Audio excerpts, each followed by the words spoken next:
Hello, family. This is your friend Kenisha, and welcome to another episode of Help! I'm Weak. And we are on episode number 8. And so we're going to be talking about today, God is my strength. Let's rest in that.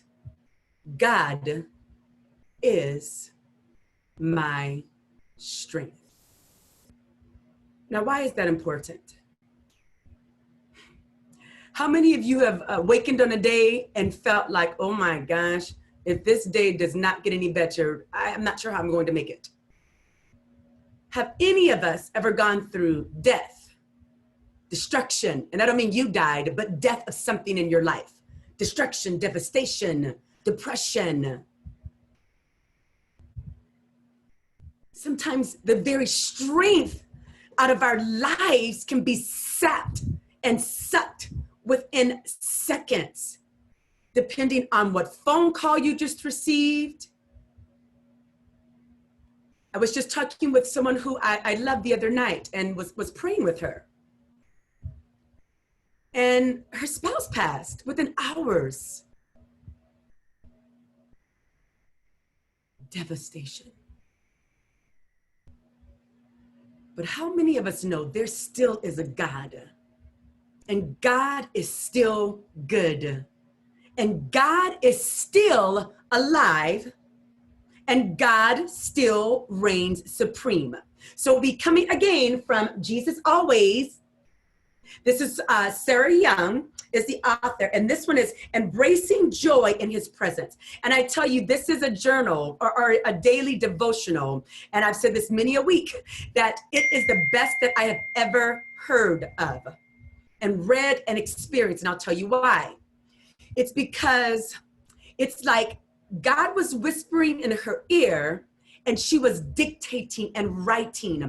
So as you're reading it, it's as if God is speaking to you. So let's see what God says about Him being our strengths in those moments where we are weak and we just want to give up. And this is on page 25, and it says, I am your strength. Kenisha, this is what God is saying to me. I am your strength. Whatever your name is, fill in the blank.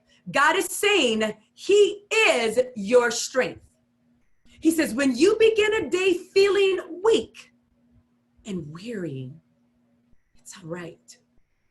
Or when you get a phone call or a text or scrolling through social media and you hap upon something or read something that sucks the life out of you, God says, even in that, it is all right. He says, your weakness can be a reminder of your need for me. Remember that I am with you continually. This is what God is saying through COVID-19, 4 months in, through this racial insanity, this crisis that our nation is going through. God says, I'm still with you. He says, remember, I am with you continually, ready to help you as you go along your way. That brings me great comfort. Take my hand and joyful trust, letting me guide you and strengthen you. I delight in helping you, my child. And the scripture for that comes from Philippians 4:13, New King James Version, and it says, I can do all things through Christ who strengthens me. So I think about this time, not just a few years ago, where I just was making some poor choices. And it came upon a time where, I'll never forget, I received a text from one of my dear friends. And she texted me, and when I read the text, it's like the breath left my body, because I knew that my life was over, or at least at that time, I felt like my life was over. And I don't know, other than really the Lord who got me through that. I remember waking up the next morning thinking, okay, this was all a dream. And then when I looked back at my phone, it wasn't a dream. The devastation had occurred and it was not going to go away. It was there. I had to sit in the moment of devastation and what was going to be death to many things in my life because of And that sometimes makes it worse. I remember, like literally my breath, I felt like it was leaving my body. And so push forward maybe a week or two. I was in Texas at the time and came back to California. And I remember sitting on the edge of my bed.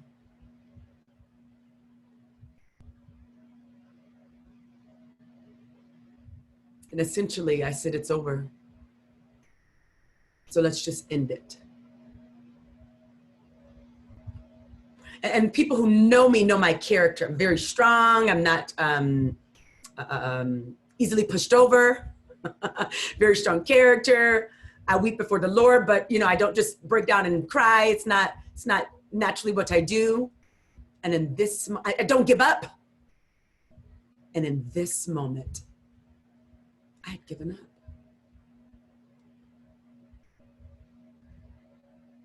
But somehow, from getting the knife and sitting on the edge of my bed, it's like the overshadowing power of God overshadowed me. At my weakest, most frail, intimate moment where I had decided to end it all. The Spirit of God came over me in my weakness. And I'm here. And it's been years. So just 3 thoughts. Weakness is normal. We're all weak. So don't end your life. We all mess up. You can get back up again. Second thought, seeking is needful. Seeking what? Not a what, who? Jesus Christ. We have to seek him. He's the help when we're weak. He loves us when we're unlovable. He forgives us when we're unforgivable. Seeking Jesus is needful. And then the third one, resting then becomes natural. And after those times, I began to enter into a season of rest with my God and my King. And the weakness turned to strength, but not strength in Kenesha, strength in God. Remember, God is my strength. So if you're struggling today, if it's a big deal, not a big deal, it doesn't matter. We all need the same thing, which is God, because he is our strength. Friends, we can and we will make it through this. Hey, this is your friend Kenesha. I love you bunches. Have an excellent day.